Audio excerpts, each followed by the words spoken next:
This morning here at Mornings on Main Street, we're talking probably one of the best ways that I've heard to create a compassionate connection. It is through beautiful dogs, and I am talking with the founder of Comfort Connections, Jeanene Hupy. Jeanene, thank you for your time. Thank you for having us. And how could you not just, get a sense of calm and joy by looking at, this is Fitz, and you can't really see him, but you're going to see him in a minute, Albie, that we have right here. First off, tell us about Comfort Connections and kind of expand on the mission that you guys have. Comfort Connections, we are a nonprofit based here in the Nashville area. We started right at COVID in March of 2020, had these amazing dogs, and honestly, initially, nowhere to go until we did. And we found a way, particularly during COVID, to meet and connect with people who felt very isolated. So our mission is we create compassionate connections to really cultivate a culture of care and comfort. You know, we as a society, we've gotten so wrapped up in every man for himself that we forget that it takes a village. And sometimes it's the furry village, because let's think about it. Dogs, they don't know strangers. Most dogs don't anyway. They don't judge. They don't criticize. They're the best listeners. They don't interrupt. They love and forgive unconditionally, and they don't know what it's like to be awkward. If they see somebody struggling, they always want to help. And honestly, that's how we should live our lives. If we see somebody struggling or in a challenging time, we need to show up. We need to show up for them and do what we can. And these guys serve as a remarkable bridge for communication to allow that connection to happen. How are the dogs trained to be able to do what they do? Initially, when we go to pick a puppy, and we do unfortunately have to work with breeders, we would love to, I'm all about the adopt, don't shop. But there's a reason. But there is a reason, because we have to know their backgrounds. We pick them based on their temperament. There's testing we do when we first meet even a 6-week-old puppy. We can tell pretty much within the first 10 minutes, are they curious? Are they gregarious? Do they want to come toward you instead of go hang with their siblings or their mom? So we look for that curiosity, and we look for them to just be happy. And from there, then they do go into training, and they are not only obedience trained, but our trainers are canine behavior trainers. So they really understand the behavior behind if a dog misbehaves, why. They get to the root of why. And of course, these guys, I gotta tell you that they're perfect. They've been perfect since day one. Got him at 8 weeks, got him at 10, and their training has been beautiful. But we also want to allow them to be around things that dogs don't normally see. IV poles, wheelchairs, elevators, the sounds of sirens. We kind of have this long-standing joke that when we're getting ready to graduate a dog from training, our trainers like to take them to Broadway on a weekend night. Okay. And we did this one time with a group of dogs that had just been trained, and we got stuck on a street corner for 3 hours just chatting with people.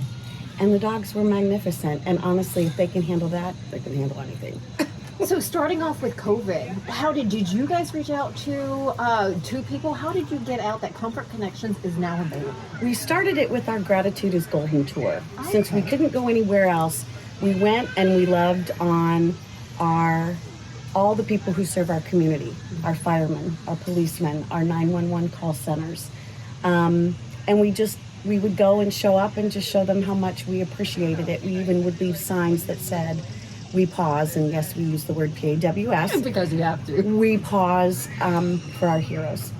And so that's how it started.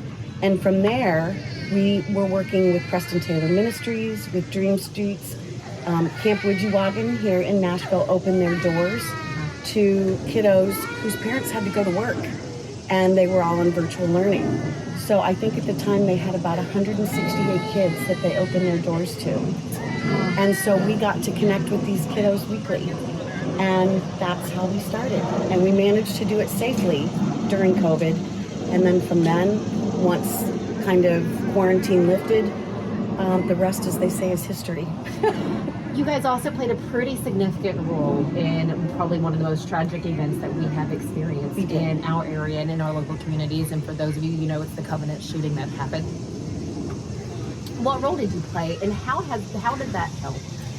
So how that even happened is I was involved with aftercare response to crisis and trauma at Sandy Hook. And so I was there for 5 years with the dog, and then to have moved to Nashville and have this happen in our community. That very day, I posted on Instagram, our hearts are shattered, and I know we're all feeling the same. And if you're feeling like the rest of us are and you want some extra support, please reach out to us. A Covenant mom did that. And the day after the shooting, the kids all met here at this park, at Granny White Park, and in an hour and a half, we had 10 dogs here. And what dogs allow these kids to feel is a sense of safety after something that was very traumatizing. And there's so much research that talks about why petting a dog, your blood pressure lowers, your heart rate lowers, those stress-inducing hormones like adrenaline decrease, but oxytocin, dopamine, serotonin, those all increase. The dogs also provide a safe place, because they're such great listeners, to let the kids talk with no judgment, no criticism, no opinions on our part. It allowed us to meet them in the moment where they were and to hold that sacred space with them after such a traumatizing thing. And we've been with them ever since. So we're still at school every day. We did lots of home visits during the summer, and we are so honored and privileged to have been invited and then continue to be a part of this precious community. Again, the work that you've been able to do in meeting with not only those students, first responders out there, because we know the time that they go through day in and day out and can't even imagine. And thank you. And what I also love and I want to touch on, take a look at the little vest that these guys wear. So it has Comfort Connections on it, of course, but instead of do not touch me, it says please pet me. It does. So invite people when you're out. They can just come up to you, no problem. Absolutely. And some of the most meaningful encounters I have had are walking through a parking lot when somebody says, oh, can I pet him? And in that moment, sometimes we even see tears, and we see the amount of times that I have heard, I didn't know what I needed until it was right here. And those have been some of the most meaningful encounters we've had. Because again, you just never know what somebody's going through. And these guys showing up, and us humans showing up with them, it's communication and interaction at its best, and connection, which I think we lack sometimes. That we do. What is this like for you? Because again, this takes time. This takes patience and care. How is this for you, Jeanene? The way I would describe it is sometimes there are days where it's hard. And I unembarrassingly shed some tears. But I have 2 comfort dogs with me all the time, so that's pretty cool. But I gotta tell you, mostly my love bubble is overflowing.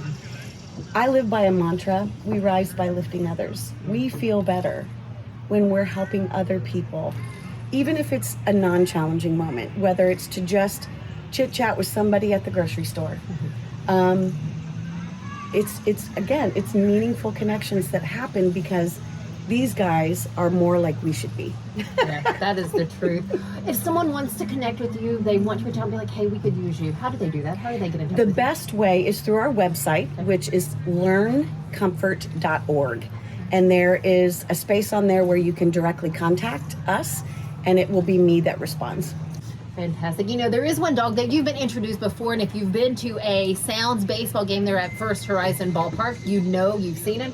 Cheerio is a Comfort Connection dog. He is. And he went through the same training, which really speaks volumes of the training, because again, he's so good with such a large crowd and other dogs that come in and out of the He's fantastic. field. He's awesome.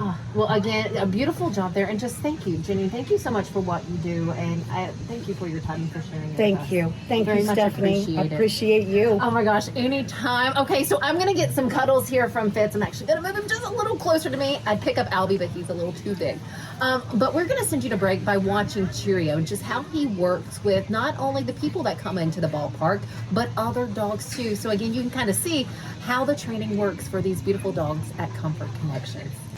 On my face, it's